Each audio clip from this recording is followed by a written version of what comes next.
Hello guys, आज मैं आपके साथ डिस्कस करूंगी बीएससी 6 सेमेस्टर का एक और चैप्टर जो कि है नेचुरल प्रोडक्ट्स। ये जो चैप्टर है उसको हम कम्प्लीटली आज इसी वीडियो में डिस्कस करेंगे, यानी वन शॉट वीडियो रहेगा, लेकिन सारे टॉपिक्स को इसी वीडियो में मैं आपके साथ डिस्कस करूंगी वन बाय वन। तो एक भी टॉपिक हम यहाँ पे स्किप नहीं करेंगे, पूरा चैप्टर कवर करेंगे और बहुत कम टाइम में कवर करने की कोशिश करेंगे, जिससे कि अगर आप एग्ज़ाम से एक दिन पहले भी ये वीडियो देख रहे होंगे तब भी आप अपने एग्ज़ाम की तैयारी अच्छे से कर सकते हैं, यानी कि इस चैप्टर को अच्छे से पढ़ सकते हैं। हम इस तरीके से इसको यहाँ पे कंप्लीट करेंगे, ठीक है। तो सबसे पहले समझ लेते हैं कि नेचुरल प्रोडक्ट्स जो है इसमें हमें क्या क्या पढ़ना है। तो देखिए, इसमें बेसिकली हमें दो ही चीज़ें पढ़नी है, क्या, या एक तो अल्केलॉइड्स के बारे में पढ़ना है और दूसरा टेरेपेन्स के बारे में पढ़ना है। इसके अलावा जो निकोटीन है, क्यूनिन है, मॉर्फिन है, ये सभी अल्कलॉइड्स के अंदर ही आते हैं, तो इनको भी हम स्टडी करेंगे। बट जो मेनली हमें जो पढ़ना है वो क्या है, एल्केलॉइड्स एंड टेरेपेन्स के बारे में पढ़ना है। तो सबसे पहले हम जो चीज़ समझते हैं वो ये है कि जो नेचुरल प्रोडक्ट्स होते हैं वो क्या होते हैं। वैसे तो आपको पता ही होगा नेचुरल प्रोडक्ट्स क्या होते हैं, कि ऐसे सब्सटेंसेस होते हैं जो कि लिविंग ऑर्गेनिज्म से क्या होता है, प्रोड्यूस्ड होते हैं, या फिर हम यूँ कहें कि वो नेचर में मिलते हैं। तो ऐसे सब्सटेंसेस जो कि लिविंग ऑर्गेनिज्म प्रोड्यूस करते हैं उनको, या फिर वो नेचर में मिलते हैं, ऐसे सब्सटेंसेस को क्या बोलते हैं, नेचुरल प्रोडक्ट्स बोलते हैं, ठीक है। तो अब हम स्टार्ट करेंगे यहाँ से एल्केलॉइड्स। जब हमारा एल्केलॉइड्स खत्म हो जाएगा तब हम टेरेपेन्स की बात करेंगे। अभी हम टेरेपेन्स को बिल्कुल साइड में रख देते हैं, ठीक है। तो पहले हम समझेंगे कि अल्कलॉइड्स क्या होता है। तो देखिए, अल्कलॉइड्स क्या होते हैं, ये प्लांट ऐसे प्लांट प्रोड्यूसिंग बेसिक कंपाउंड होते हैं जिनमें कि एक या एक से ज़्यादा नाइट्रोजन हेट्रोसाइक्लिक रिंग आपको मिलती है, यानी नाइट्रोजन आपको वहाँ पे मिलता है। तो ऐसे कंपाउंड्स होते हैं अल्कलॉइड्स। अल्कलॉइड्स की अगर हम कुछ प्रॉपर्टीज़ की बात करें तो ये क्रिस्टलाइन होते हैं, क्रिस्टलाइन सॉलिड होते हैं, कलरलेस होते हैं, इनका कोई भी कलर नहीं होता है, इनके शार्प मेल्टिंग पॉइंट होते हैं, और ये नॉन पोलर ऑर्गेनिक सॉल्वेंट्स में क्या होते हैं, सॉल्युबल होते हैं, ठीक है। अब इनके कुछ एग्जांपल्स की बात करें तो बहुत ही कॉमन से एग्जांपल जो कि आपने सुने हैं, क्या है, निकोटीन, जो कि आपने सुना ही होगा, एंड क्यूनिन। क्यूनिन तो ज़रूरी सुना होगा, निकोटीन एंड क्यूनिन, ये दोनों क्या है, बहुत मतलब बेसिक से है एग्जाम्पल है, क्योंकि बहुत बार इनको सुनते भी हैं। अब इनके क्या क्या यूजेस है वो मैं आपको आगे बताऊंगी। इसके अलावा एक और एग्जाम्पल है यहाँ पे मॉर्फिन। इसके अलावा बहुत सारे एग्जाम्पल्स हैं अल्कलॉइड्स के। तो ये कुछ बेसिक बातें थी अल्कलॉइड्स के बारे में। तो सबसे मेन जो है वो आपको ये याद रखना है कि जो अल्कलॉइड्स होते हैं ये क्या होता है, प्लांट प्रोड्यूसिंग बेसिक कंपाउंड होते हैं जिनमें कि एक या एक से ज़्यादा नाइट्रोजन हाइड्रोसाइक्लिक रिंग प्रेजेंट होती हैं, ठीक है। इसके अलावा जो आपको नेक्स्ट याद रखना है वो इनकी प्रॉपर्टीज़ आपको यहाँ पे याद रखनी है, और इनके एग्जाम्पल्स जो है उनको तो हम पढ़ेंगे ही कि निकोटीन क्या होता है, क्यूनिन क्या होता है, तो वो आपको बाद में याद हो ही जाएंगे। अब हम बात करते हैं एल्कलॉइड्स के क्लासिफिकेशन की। अब हम यहाँ पे बात करते हैं क्लासिफिकेशन ऑफ एल्कलॉइड्स के बारे में। तो देखिए, जब एल्कलॉइड्स के क्लासिफिकेशन की बात करते हैं तो जो एल्कलॉइड्स होते हैं उनको डिवाइड किया गया है depending upon the prominent hydrocyclic ring के बेस पे, यानी जो प्रोमिनेंट हाइड्रोसाइक्लिक रिंग है उसके बेस पे इनको कई सारे पार्ट्स में डिवाइड किया गया है। तो फर्स्ट जो यहाँ पे है वो है पिरिडीन एल्कलॉइड्स। ठीक है, पिरिडीन एल्कलॉइड्स में क्या होता है कि पिरिडीन रिंग प्रेजेंट होती है। इसका एग्जाम्पल है यहाँ पे निकोटीन। अब ये जो निकोटीन है उसका स्ट्रक्चर यहाँ पर ये है। देखिए, निकोटीन में अगर आप देखेंगे ध्यान से तो ये क्या है, पिरिडीन रिंग है, और ये है पाइरोलिडीन पाइरोलिडीन रिंग, ठीक है। तो यहाँ पे जो पिरिडीन रिंग है वो ये इस तरीके से इससे जुड़ी है, तो ये क्या है, यहाँ पे पिरिडीन अल्कलॉइड है, और इसका एग्जाम्पल हो गया निकोटीन। सेकंड जो यहाँ पे है वो है पिपरडीन अल्कलॉइड्स। पिपरडीन अल्कलॉइड्स का एग्जाम्पल है कोनीन। इसको कोनीन भी बोल सकते हैं, कोनाइन भी बोल सकते हैं। तो यहाँ पर ये जो एग्जाम्पल है वो है कोनाइन का। जो सबसे ज़्यादा इम्पोर्टेंट आपके लिए जो डायग्राम है ना वो ना निकोटीन का है, तो वो आपको याद रखना है, बाकी का नहीं है। तो यहाँ पर थर्ड जो है वो है क्यूनोलिन अल्कलॉइड्स। क्यूनोलिन अल्कलॉइड्स का एग्जाम्पल है क्यूनिन। क्यूनिन का डायग्राम मैंने यहाँ पे नहीं बनाया है क्योंकि ये इम्पोर्टेंट नहीं है उतना, क्योंकि एक तो इनके डायग्राम इतने बहुत ज़्यादा बड़े बड़े हैं, बहुत बड़े बड़े डायग्राम है इनके, तो आपको वो सब नहीं देखना है, वो सब नहीं बनाना है। आप चाहें तो देख सकते हैं गूगल पे सर्च करके, बट आपको उसको याद करने की नीड नहीं है, ठीक है। फोर्थ है यहाँ पे आइसोक्यूनोलिन अल्कलॉइड्स। आइसोक्यूनोलिन अल्कलॉइड्स जो होते हैं उसका एग्जाम्पल है मॉर्फिन। एंड फिफ्थ जो है वो है इंडोल अल्कलॉइड्स, और इंडोल अल्कलॉइड्स का एग्जाम्पल है यहाँ पे ग्वेमाइन। अब देखिए, यहाँ पर सबसे इम्पॉर्टेंट चीज़ क्या है कि एग्जाम्पल्स किसके हैं ये आपको पता होना चाहिए। जैसे क्विनीन कौन से अल्कलॉइड का एग्जाम्पल है, तो आपको पता होना चाहिए क्यूनोलिन अल्कलॉइड का है। निकोटीन किसका है, पिरिडीन अल्कलॉइड्स का है। तो ये इंपॉर्टेंट चीज़ है जो कि आपको पता होनी चाहिए। इसके बाद हम यहाँ पे बात करते हैं अक्रेंस ऑफ अल्कलॉइड्स की। नेक्स्ट जो टॉपिक है वो है अक्रेंस ऑफ अल्कलॉइड्स। अल्कलॉइड्स कहाँ पर मिलते हैं, तो देखिए मेनली जो अल्कलॉइड्स होते हैं वो प्लांट्स में मिलते हैं, ठीक है। अब ये जो प्लांट्स में मिलते हैं वो कौन सी फैमिली के प्लांट्स होते हैं, तो वो डाइकोटिलिडन फैमिली के प्लांट्स होते हैं जिनमें कि अल्कलॉइड्स मिलते हैं।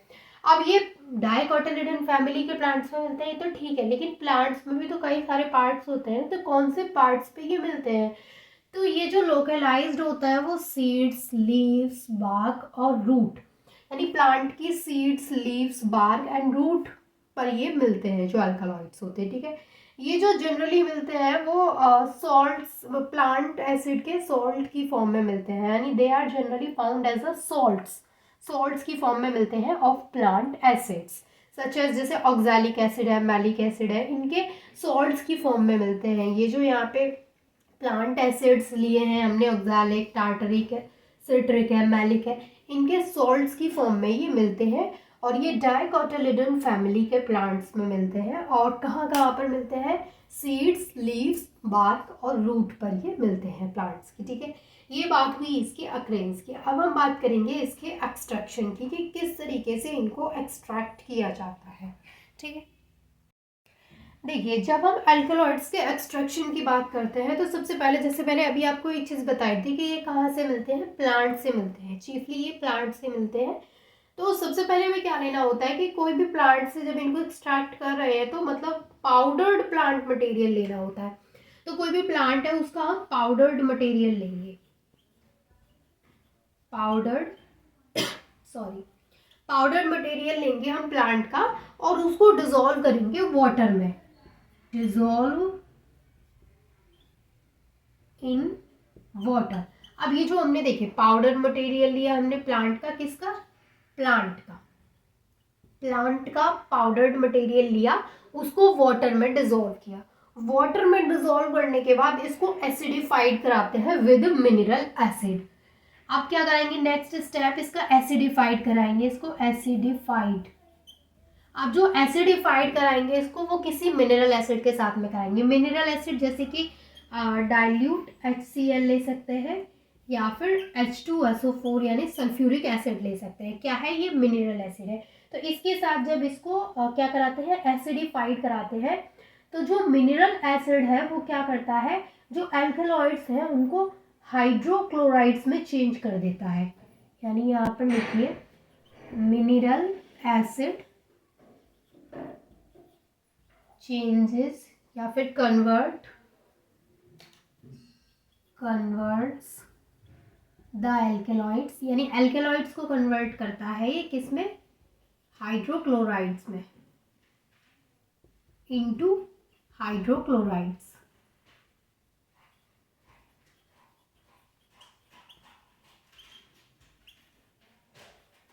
तो यहाँ पे अब हमें क्या मिला, हाइड्रोक्लोराइड्स मिले। अब यहाँ पर जो हमें एक्वस लेयर मिली है हाइड्रोक्लोराइड्स की, उसमें क्या होता है, मतलब हाइड्रोक्लोराइड्स तो मिले हैं लेकिन जो हाइड्रोक्लोराइड्स है वो किसके हैं, अल्कलॉइड्स के मिले हैं। मेनली अल्कलॉइड्स ही तो कन्वर्ट हुए हैं हाइड्रोक्लोराइड्स में। तो जो हमें एक्वस लेयर यहाँ पे मिली है हाइड्रोक्लोराइड्स ऑफ अल्कलॉइड्स की, उसमें क्या होते हैं, उसमें इम्प्योरिटीज भी सॉल्युबल होती हैं। कैसे लिखेंगे इसको, the aqueous layer contain hydrochlorides of alkaloids. अभी मैंने आपको एक चीज बताई, क्या बताई कि जो हमें यहाँ पे हाइड्रोक्लोराइड्स मिले हैं यानी उनकी एक एक्वस लेयर हमें मिली है, उसमें क्या होती हैं, इम्प्योरिटीज सॉल्युबल होती हैं। तो यहाँ पे जो हाइड्रोक्लोराइड्स ऑफ एल्कलॉइड्स है इसमें क्या होगा, एंड सॉल्युबल इम्प्योरिटीज, इसमें सॉल्युबल इम्प्योरिटीज भी मिलेंगी, यानी यहाँ पर हमें इसमें इम्प्योरिटीज भी मिलेंगी। अब ये जो यहाँ पे प्लांट इम्प्योरिटीज जो मिली हैं उनको क्या करते हैं, उनको बेसिक बनाते हैं। हम इनको बेसिक कैसे बनाएंगे, इज मेड बेसिक, इनको बेसिक बनाएंगे। लेकिन बेसिक कैसे बनाएंगे, देखिए बेसिक कैसे बनाएंगे, जब इनको बेस में घोल दें, यानी या तो इनमें बेस कोई सोल्यूशन डाल दें। तो जब इसमें NaOH का सोल्यूशन डाल दिया जाएगा, NaOH सोल्यूशन में इनको क्या कर देंगे, या तो ये समझ लीजिए कि NaOH सोल्यूशन इसमें डाल दें, या फिर NaOH सोल्यूशन इसमें क्या क्या करेंगे, इसको डिजोल्व कर लेंगे। ठीक है, जब इनको NaOH सोल्यूशन में डिजोल्व कर लेंगे तो ये क्या हो जाएंगे, बेसिक बन जाएंगे। अब जब इनको जैसे ही NaOH सोल्यूशन में डाला जाएगा तो जो इंसॉल्युबल एल्कलॉइड्स है वो प्रेसिपिटेट हो जाएंगे। देन इंसॉल्युबल एल्कलॉइड्स जो है यहाँ पे, जो अभी मैंने आपको बताया था कि यहाँ पे इम्प्योरिटीज क्या है, सॉल्युबल है। ठीक है, लेकिन यहाँ पर कुछ ऐसे हमें वो मिलेंगे एल्कलॉइड जो कि क्या होंगे, इंसॉल्युबल होंगे।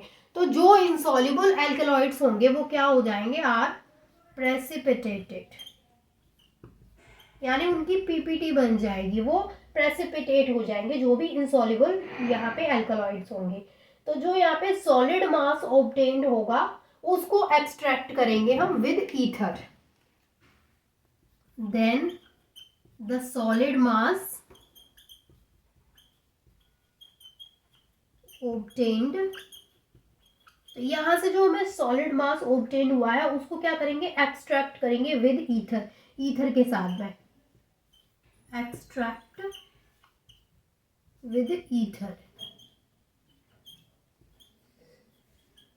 देन क्या होगा, जब इसको ईथर के साथ में एक्सट्रैक्ट किया जाएगा तो जो एल्कलॉइड्स होंगे वो सोल्यूशन से पार हो जाएंगे, यानी एल्कलॉइड्स पास हो जाएंगे सोल्यूशन से, एंड जो इम्प्योरिटीज है वो वहीं पे रह जाएंगी। Then alkaloids pass into solution, and जो इम्प्योरिटीज हैं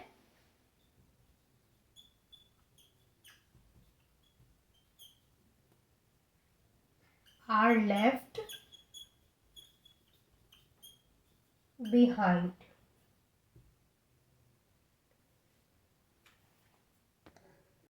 अब इतना प्रोसेस होने के बाद क्या होता है कि जो अल्कलॉइड्स हैं यहाँ से वो क्या हो जाएंगे, सॉल्यूशन से पास हो जाएंगे और इम्प्योरिटीज वहीं पे रह जाएंगी। इसके बाद क्या होता है कि जो ईथर एक्सट्रैक्ट है उसको देन इवेपोरेट करते हैं। तो इसको मैं यहाँ से इरेज कर देती हूँ क्योंकि मुझे ऊपर भी लिखना है। तो इसके बाद जो नेक्स्ट होता है वो क्या होता है कि जो ईथर एक्सट्रैक्ट है यहाँ पे, ईथर एक्सट्रैक्ट जो है उसको इवेपोरेट कर देते हैं।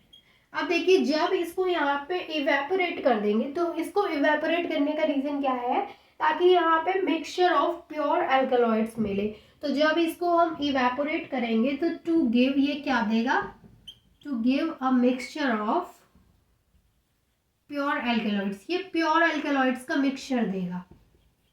तो प्योर एल्कलॉइड्स का मिक्सचर जो है वो कैसे मिलेगा कि जो रिक्वायर्ड एल्कलॉइड्स होंगे वो सेपरेट हो जाएंगे from the mixture, required alkaloids is then separated, जो required alkaloids होंगे वो separate हो जाएंगे from the mixture, जो भी mixture है उससे, from the mixture। अब ये separate किसके थ्रू होंगे, तो ये होंगे by sorry by fractional distillation के थ्रू होंगे, या तो ये फ्रैक्शनल डिस्टिलेशन या फिर इसके अलावा या तो ये फ्रैक्शनल डिस्टिलेशन के थ्रू यहाँ पे सेपरेट हो जाएंगे, या फिर क्रोमेटोग्राफी के through, and ion exchange method, chromatography या फिर आयन एक्सचेंज मेथड, इनके थ्रू क्या हो जाएंगे, ये सेपरेट हो जाएंगे मिक्सचर से, जो भी रिक्वायर्ड अल्कलॉइड्स होंगे। तो ये बात हुई इसके एक्सट्रैक्शन की कि अल्कलॉइड्स को किस तरीके से एक्सट्रैक्ट किया जाता है। ठीक है, अब आता है यहाँ पे हॉफमैन एग्जॉस्टिव मिथाइलेशन। देखिए हॉफमैन एग्जॉस्टिव मिथाइलेशन में क्या होता है कि यहाँ पे हम 1 डिग्री एमीन लेते हैं। अच्छा 1 डिग्री के अलावा 2 डिग्री भी ले सकते हैं, बट ज़्यादातर जो होता है वो 1 डिग्री एमीन, जिसे हमने यहाँ पे ले लिया 1 डिग्री एमीन, इस पे के पास क्या है, लोन पेयर ऑफ इलेक्ट्रॉन्स है, तो ये होगा यहाँ पे 1 डिग्री एमीन। जो 1 डिग्री एमीन है उसकी रिएक्शन कराते हैं एल्काइल हैलाइड के साथ में, तो उसकी रिएक्शन करा दी यहाँ पे मिथाइल क्लोराइड के साथ में। और जो मिथाइल क्लोराइड यहाँ पे लिया है वो एक्सिस में लिया है। जब एक्सिस में इसकी रिएक्शन मिथाइल क्लोराइड के साथ में कराते हैं तो यहाँ पर बनता है नाइट्रोजन से 3 मिथाइल ग्रुप जुड़ जाते हैं इस तरीके से, एंड ये CH3 यहाँ पे एज इट इज रहता है। तो जो नाइट्रोजन है उससे क्या जुड़ गए, 3 मिथाइल ग्रुप जुड़ गए, और नाइट्रोजन पे क्या आ जाता है, ये पॉजिटिव चार्ज आ जाता है। कब, जब इसकी रिएक्शन हम अल्काइल हैलाइड के साथ में कराते हैं। तो यहाँ पर ये कैसे हुआ है, इसका प्रोसीजर समझने के लिए हमें क्या देखना होता है, इसकी मैकेनिज्म देखनी होती है कि किस तरीके से यहाँ पर इसका फॉर्मेशन हुआ है। तो देखिए यहाँ पे होता क्या है, अगर मैं आपको मैकेनिज्म इसकी थोड़ी सी बताऊँ तो कुछ इस तरीके से होता है। क्या होता है यहाँ पे कि ये जो है हमारे पास यहाँ पे एमीन, जो कि 1 डिग्री एमीन है, इसके पास क्या है, ये इलेक्ट्रॉन्स हैं। जब ये रिएक्ट करता है CH3Cl के साथ में, तो आपको पता है कि जो यहाँ पे अल्काइल हैलाइड है उसमें जो Cl है उसकी इलेक्ट्रोनेगेटिविटी ज़्यादा होती है, तो वो इलेक्ट्रॉन्स को अपनी तरफ खींच लेगा। तो Cl पे क्या चार्ज आ जाएगा, माइनस, और CH3 पे क्या चार्ज आ जाएगा, प्लस। अब देखिए यहाँ पे इस पे माइनस चार्ज है, इस पे प्लस चार्ज है, और यहाँ पे जो नाइट्रोजन है उसके पास क्या है, लोन पेयर ऑफ इलेक्ट्रॉन्स है। नाइट्रोजन इसको अपने इलेक्ट्रॉन देके इसके साथ बॉन्डिंग कर लेगा, और यहाँ से एक हाइड्रोजन इसके साथ निकल जाएगा। ठीक है, तो यहाँ पे क्या बनेगा, ये CH3NH एंड CH3, क्योंकि ये वाला CH3 इससे जुड़ गया। अब नाइट्रोजन पे फिर से क्या आएगा, यहाँ पे पार्शियली नेगेटिव चार्ज आ जाएगा। तो अब ये फिर से जब रिएक्ट करेगा CH3Cl के साथ में, तो फिर से सेम प्रोसीजर होगा, फिर से ये CH3 के साथ में बॉन्ड बनाएगा, क्योंकि इस पे पॉजिटिव चार्ज आ जाएगा, इस पे नेगेटिव आ जाएगा। तो यहाँ पे हो जाएगा CH3N CH3 अब देखिए यहाँ पे अभी भी क्या है, नाइट्रोजन के पास इलेक्ट्रॉन्स रहेंगे। क्यों, देखिए यहाँ पे क्या होगा, अब ये फिर से CH3 के साथ, यहाँ पे जो CH3, क्योंकि हमने CH3 क्या लिया है, एक्सेस में लिया है, तो अब ये क्लोरीन यहाँ से जाएगा, तो ये जो अपने इलेक्ट्रॉन्स है वो इसको दे देगा, तो इसकी बॉन्डिंग इससे हो जाएगी फिर से, तो यहाँ पे क्या हो जाएगा, CH3। अब आप सोच रहे होंगे कि यहाँ पे जो लोन पेयर ऑफ इलेक्ट्रॉन्स है वो तो यहाँ पे इसके साथ बॉन्डिंग कर ली थी, तो अब इसके पास यहाँ पे लोन पेयर ऑफ इलेक्ट्रॉन कैसे आ गए। तो देखिए जब यहाँ से ये हाइड्रोजन जाएगा तो वो अपने इलेक्ट्रॉन इस नाइट्रोजन को देके चला जाएगा, तो नाइट्रोजन के पास क्या आ जाएंगे, लोन पेयर ऑफ इलेक्ट्रॉन हो जाएंगे, तो फिर ये इसके साथ में फिर से बॉन्डिंग कर लेगा, तो यहाँ पर इस तरीके से नाइट्रोजन पे पॉजिटिव चार्ज आ जाता है। अब ये जो नाइट्रोजन पे पॉजिटिव चार्ज है और उसने इस तरीके से मिथाइल के साथ में बॉन्डिंग कर रखी है, बट ये फिर भी स्टेबल है, तो इसका स्टेबल होने का रीज़न क्या है कि इसका ऑक्टेट यहाँ पर कंप्लीट है। ठीक है, तो ये बात हुई हमारे हॉफमैन मिथाइल एग्जॉस्टिव मिथाइलेशन की। अब हम यहाँ पे बात करेंगे निकोटीन के बारे में। तो देखिए निकोटीन क्या है, एक एग्जाम्पल है एल्कलॉइड का, यानी निकोटीन एक एल्कलॉइड होता है, ये चीज़ आपको ऑलरेडी पता है। निकोटीन का स्ट्रक्चर कैसा होता है ये भी ऑलरेडी मैंने आपको बनवा दिया था जब हम क्लासिफिकेशन ऑफ एल्कलॉइड्स कर रहे थे। इसका जो मॉलिक्यूलर फॉर्मूला होता है वो C10H14N2 होता है। ठीक है, अगर निकोटीन की प्रॉपर्टीज़ की बात करें तो ये कलरलेस लिक्विड होता है, यानी इसका कोई कलर नहीं होता है। बॉइलिंग पॉइंट इसका 245.5 डिग्री सेल्सियस होता है। निकोटीन की स्मेल जो होती है वो टोबैको के जैसी स्मेल होती है। ठीक है, और ये वाटर एंड ऑर्गेनिक सॉल्वेंट दोनों में ही सॉल्युबल होता है। अगर इसको बहुत कम अमाउंट में लिया जाए, बहुत कम इसकी डोज ली जाए, तो ये स्टिमुलेट करता है सेंट्रल नर्वस सिस्टम को। बट अगर इसको लार्ज अमाउंट में लेते हैं, लार्ज डोज लेते हैं इसकी, तो ये depression, respiratory paralysis and death भी कर सकता है। तो ये क्या है कि ये मतलब अगर ये बहुत स्मॉल अमाउंट में लिया जा रहा है तो सेंट्रल नर्वस सिस्टम को स्टिमुलेट कर रहा है, बट अगर इसको लार्ज अमाउंट में ले रहे हैं तो ये डिप्रेशन कॉज कर सकता है, रेस्पिरेटरी पैरालिसिस कर सकता है एंड डेथ भी हो सकती है। निकोटीन का स्ट्रक्चर जो था वो आपको यहाँ पे बनाना है, यानी कि आपको पता है कि कैसे बनेगा, वो मैंने ऑलरेडी क्लासिफिकेशन ऑफ एल्कलॉइड्स में बता दिया है। अब बात करें कुछ मेडिसिनल इम्पोर्टेंस ऑफ निकोटीन की। अब कुछ मेडिसिनल इम्पॉर्टेंस की बात करें निकोटीन की, तो फर्स्ट जो है वो यही है कि जो निकोटीन है वो हैबिचुअल स्मोकिंग को ट्रीट करता है, यानी ट्रीट टू हैबिचुअल स्मोकिंग। इसका मतलब क्या है, देखिए कि जैसे बहुत सारे लोग होते हैं वो बहुत ज़्यादा स्मोकिंग करते हैं, दैट मीन्स कि वो बहुत ज़्यादा निकोटीन ले रहे हैं, तो वो एकदम से नहीं छोड़ पाएंगे उसको, कि अगर वो सिगरेट पी रहे हैं या फिर वो जो भी पी रहे हैं तो वो उसको एकदम से नहीं छोड़ पाएंगे, क्योंकि उनको क्या उसकी एक आदत लग चुकी होती है, तो वो उसको धीरे धीरे छोड़ सकते हैं। यानी अगर वो निकोटीन को यूज़ कर रहे हैं तो वो उसको धीरे धीरे ही छोड़ पाएंगे। ऐसा नहीं है कि उन्होंने आज मूड बना लिया, वो सालों से पीते आ रहे हैं और आज उन्होंने सोचा कि आज छोड़ना है, तो ऐसा नहीं है। वो धीरे धीरे छोड़ पाएंगे, आहिस्ता आहिस्ता। जैसे कभी जब उनको एकदम छोड़ना हो तो उन्होंने 2 दिन में, एक दिन में सिर्फ एक पी, फिर 2 दिन में, फिर 3 दिन में, फिर वीक में, फिर महीने में, फिर इस तरीके से वो चीज़ छूट सकती है। ऐसा नहीं कि नहीं छूट पाएगी, छूट सकती है, बट थोड़ा स्लोली स्लोली प्रोसेस रहेगा, ठीक है। निकोटीन जो होती है मे reduce the risk of Parkinson's disease. ये जो निकोटीन है वो पार्किंसंस डिसीज का जो रिस्क है उसको भी रिड्यूस करती है, यानी कम करती है। जो स्मोकर्स होते हैं उन्हें बहुत कम रिस्क होता है पार्किंसंस डिसीज होने का, क्योंकि अभी जस्ट मैंने आपको बताया कि जो निकोटीन है वो पार्किंसंस डिसीज को क्या करती है, रिड्यूस करती है, उसकी जो रिस्क है उसको रिड्यूस करती है। तो जो भी स्मोकिंग करते हैं, जो स्मोकर्स होते हैं, उनको बहुत कम रिस्क होता है इस डिसीज का, ठीक है। निकोटीन में help people with severe depression focus, ये सीवियर डिप्रेशन फोकस में भी हेल्प करती है। देखिए निकोटीन ही नहीं, हमें यहाँ पे क्यूनीन पढ़ना है, मॉर्फिन पढ़ना है, कोकीन पढ़ना है, बहुत सारे पढ़ने हैं। इसके अलावा देखिए it can also relieve stress and anxiety and improve mood. जो निकोटीन है वो स्ट्रेस पे भी रिलीफ देती है, एंजाइटी में भी, एंड मूड को भी इम्प्रूव करती है। तो ये भी एक पॉइंट है जो कि आप अपनी जो निकोटीन्स है उसकी मेडिसिनल इम्पोर्टेंस में नोट कर सकते हैं, ठीक है। अब हम यहाँ पे बात करेंगे क्विनीन एंड कोकेन के बारे में। तो देखिए क्विनीन की अगर हम बात करें तो ये फर्स्टली आइसोलेट हुआ था 1820 में from the bark of cinchona tree, यानी सिनकोना ट्री की बार्क से ये आइसोलेट किया गया था जो क्विनीन है। अच्छा क्विनीन जो है वो एक अल्कलॉइड है, ये आपको पता है, जो कि नेचुरली अकरिंग कंपाउंड है। क्विनीन जो है उसको यूज़ किस में किया जाता है, मैंने जब वीडियो स्टार्ट किया था तब भी आपको बोला था कि क्विनीन आपने सुना ही होगा। क्विनीन का जो यूज़ है वो मलेरिया को ट्रीट करने में यूज़ किया जाता है क्विनीन को। तो बहुत ही बेसिक सा है ये एग्जाम्पल एल्केलॉइड का, जो कि सभी को पता रहता है निकोटीन और क्विनीन के बारे में।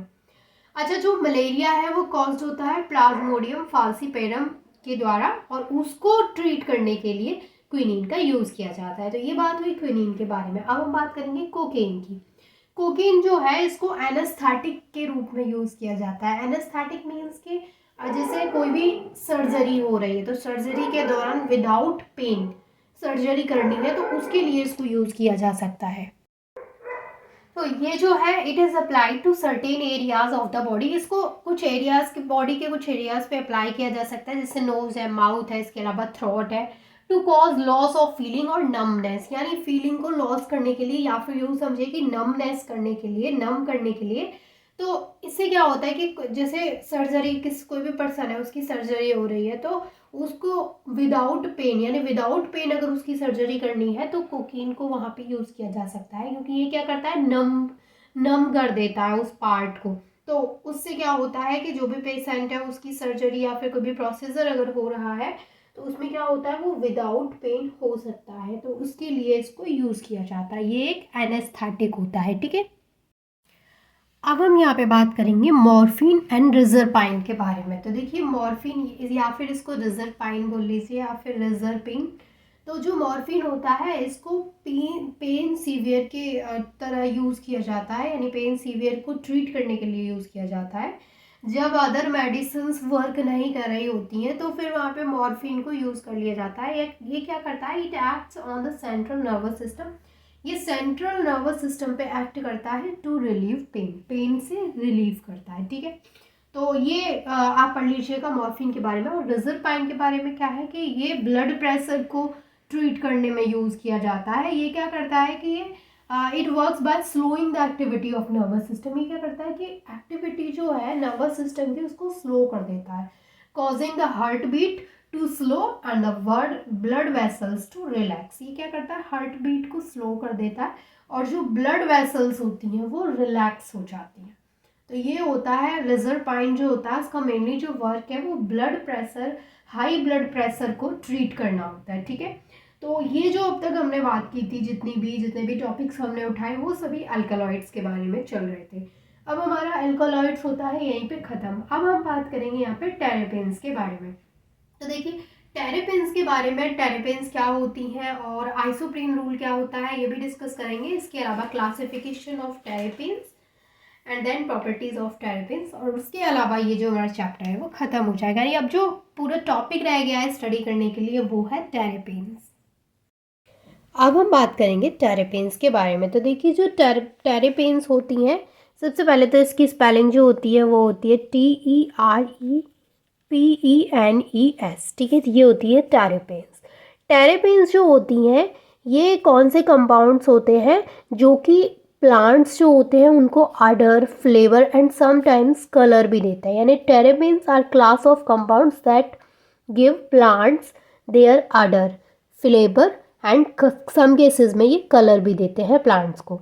तो when the plant source is distilled with steam, the oily material is obtained are called as essential oil.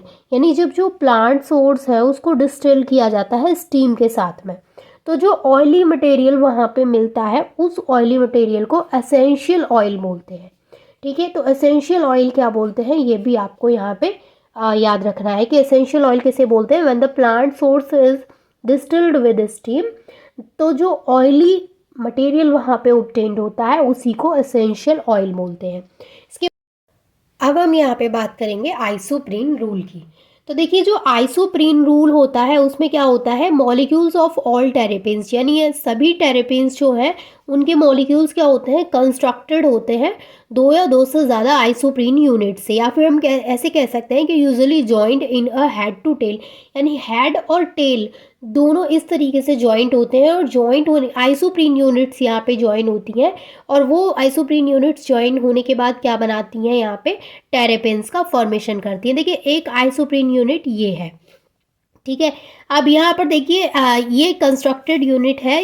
अब यहाँ पे देखिए ये जो है और ये वाला जो है, इन दोनों में क्या है, आपको आइसोप्रीन यूनिट्स दिख रही हैं। अगर हम इसको इस तरीके से बीच में से डिवाइड करते हैं तो ये भी हमें क्या है, यहाँ पे ये दिख रहा है, और इसको देखें तो हमें यहाँ पे ये मिल रहा है। यानी आइसोप्रीन यूनिट हमें यहाँ पे दिख रही है। इसी को हमने इस तरीके से लिखा है, यहाँ पे हमने हाइड्रोजन शो किए, यहाँ पे हाइड्रोजन शो नहीं किए। तो यहाँ पे क्या मिलता है, ये हमें हेड और टेल मिलता है। यानी ये जो हमें यहाँ पे मिला है हेड और टेल, इस तरीके से इनको बीच में से जब डिवाइड किया गया है तो ये क्या है, यहाँ पे ये टेरेपेन है। तो टेरेपेन बेसिकली कैसे बनती है कि जब आइसोप्रीन यूनिट्स आपस में मिलती है। कुछ एक्सेप्शंस होते हैं तो वो तो होते ही हैं, वो तो एक्सेप्शन हो गए, but most of the case में जो टेरेपेन्स होती हैं आपको उसमें क्या दिखेगा, आइसोप्रीन यूनिट्स वहाँ पे जॉइंट दिखेंगी।